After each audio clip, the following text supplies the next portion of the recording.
Well, it's good to be with you again, and the opening slide we have is this remarkable seascape north coast of California, and there's a little residence sitting up on top of that huge rock, and then there's a stack just to the left, that huge rock out there in the ocean. And there's about, if you could move up and blow that picture up, there's about 40 seabirds sitting on top of that stack to your left, that great big one. And I know you just kind of have to blow it up and look a little careful, and they just kind of make this little texture over the top of it. So, it'd be fun to live there until the winds hit about 110, but what a beautiful place to spend some time on the ocean. Again, just thank you for listening. Thanks Sherry for her wonderful work. Hope you enjoy her stories in pictures. So we have a discussion. It's called The Two Brothers. The parable is pretty intense. I put a subtitle, Who Gets the Estate? So I'm going to jump right into this because we have a lot to cover, and I just pray you'll follow along carefully because there is some really incredible good news in this story. So the purpose of Jesus' parables, I just want to refresh this with you. They were a controversial weapon against Jesus' critics and his foes. First, they reveal how God cares about sinners. That's actually the first half of this parable. Second, they are intended to win over his opponents. However, I would say that in this case, they also carry a message of warning, because the two brothers parable is directed to the Sanhedrin, and this tells the Sanhedrin how God feels about sinners, because how God feels about them is different than how the Sanhedrin feels about them. And that's a cultural moment in this parable that I hope you pay attention to. So let's jump right into the story. It's in Luke, starting with chapter 15. Now the tax collectors and sinners were all gathering around to hear him. But the Pharisees and the teachers of the law muttered, "This man welcomes sinners and eats with them." And that's really a significant statement right there. When Luke records this statement, he is talking about the attitude of the Sanhedrin towards sinners. So pay attention to the outcome of the parable. So Jesus continued, "There was a man who had two sons. The younger one said to his father, 'Give me my share of the estate.' So he divided his property between the brothers. Not long after that, the young son got together all that he had, set off for a distant country, and there squandered his wealth in wild living. After he had spent everything, there was a severe famine in that whole country, and he began to be in need. So he hired himself out to a citizen of that country, who sent him to his field to feed the pigs. He longed to fill his stomach with the pods that the pigs were eating, but no one gave him anything. When he came to his senses, he said, 'How many of my father's hired men have food to spare, and here I am starving to death? I will set out and go back to my father and say to him, Father, I have sinned against heaven and against you. I am no longer worthy to be called your son. Make me like one of your hired men.' So he got up and went to his father, but while he was still a long ways off, his father saw him, was filled with compassion, and he ran to his son and threw his arms around him and kissed him." And I just need a visual for just a moment here.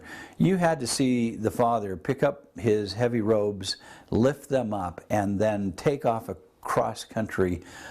What a spectacle to that community to see this man running and then greet his son with that hug and a kiss. The son said to him, "Father, I have sinned against heaven and against you. I am no longer worthy to be called your son." But the father said to his servants, "Quick, bring the best robe and put it on him. Put a ring on his finger and sandals on his feet." Now let's pause here for just a moment. The young man felt that he could work for his father and prove to be a worthy son through his efforts and through his work. But Jesus now demonstrates this remarkable grace of God.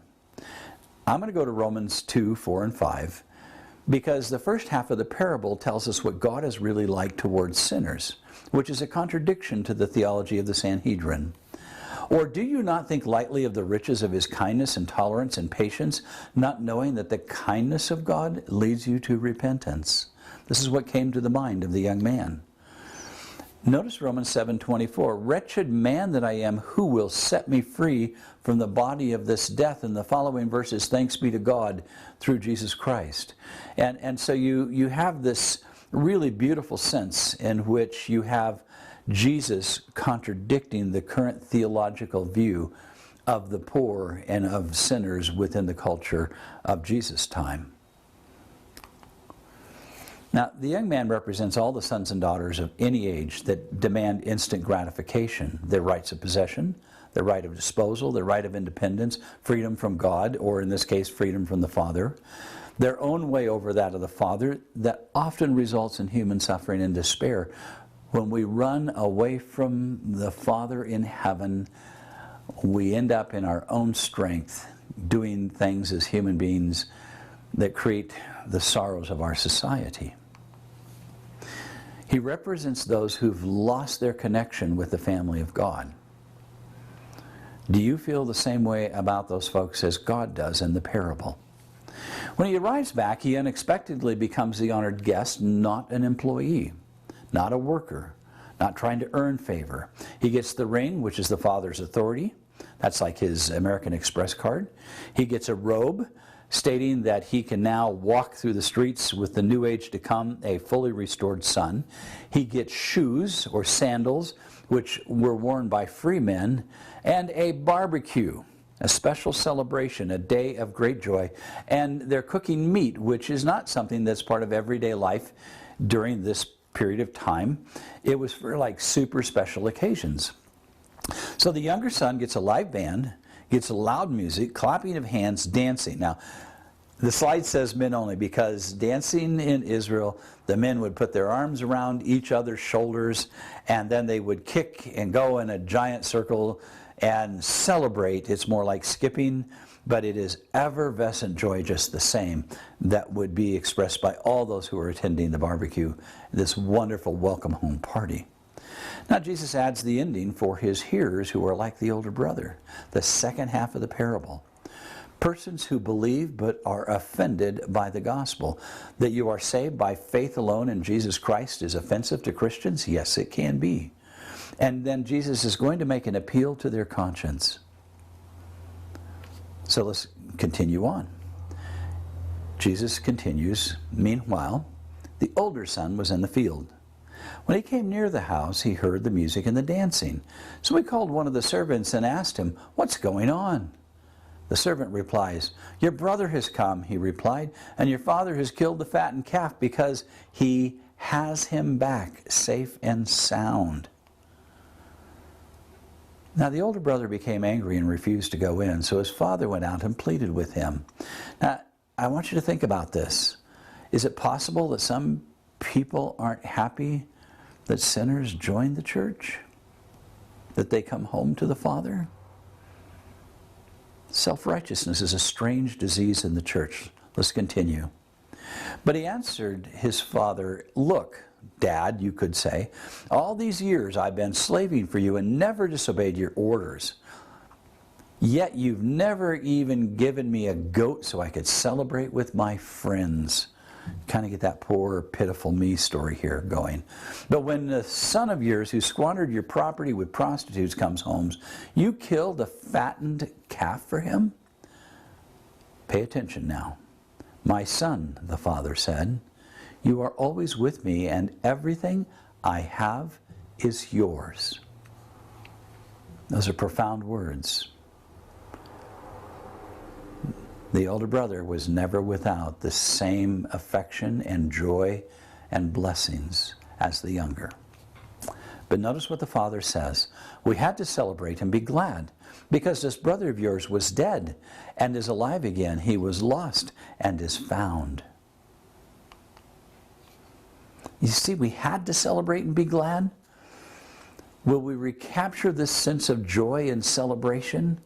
Jesus said we had to celebrate any person who the Holy Spirit convicts to come to the Lord, whether they've been there or not, whether they're a returning son or daughter, whether they're coming for the very first time, there needs to be this sense of joy and celebration. Could the older brother accept the possibility of such an invitation? Could he share the joy of the father and the younger brother? Resistance is pride in this story. His pride causes him to resist the love of the Father even. Jesus' heart for the hearers of the parable is that they will give up their resistance to the gospel, because the second half of the story is speaking to the self-righteous, the Sanhedrin. You see, Jesus desires for them to see their self-righteousness and lifelessness, spiritual lifelessness, separates them from God. Maybe the older brother was more separated from the father than the younger one, even by the brother's confession. Jesus desires for them to see the great joy that the gospel brings. This parable is not so much a gospel parable as it is a vindication of the good news of being saved by faith. God just welcomes home the sinner in reply to the critics. Jesus places his authority in the great and unlimited love and grace of God the Father. I have a quote for you. 2 slides, then we're finished. The older brother syndrome, I call this. Self-righteousness not only leads men to misrepresent God, but makes them cold-hearted and critical toward their brethren. The elder son, in his selfishness and jealousy, stood ready to watch his brother, to criticize every action, to accuse him for the least deficiency. He would detect every mistake and make the most of every wrong. Thus he would seek to justify his own unforgiving spirit. Many today are doing the same thing while the soul is making its very first struggle against the flood of temptations. They stand by, stubborn, self-willed, complaining, accusing. They may claim to be the children of God, but they are acting out the spirit of Satan. Comes from the book Christ Object Lessons, page 210. The extraordinary truth is that the story of the 2 sons become both an appeal and reproof to its hearers. Jesus tells us God's love is unlimited. What Jesus does represents his Father's will. Jesus demonstrates by his parable the manifested love of God towards repentant sinners. But don't miss this, he also extends it as an invitation to the self-righteous to join in the joy and the celebration. So we close with this picture that Sherry took in October of the City of Rocks. She's got several of these beautiful open desert scenes. This is actually one of the parks in southern Idaho, almost on the Utah border. One of those just very lovely and beautiful places. Thank you, Sherry. Thank you for being with us. Come back again. We'll have another one. Blessings.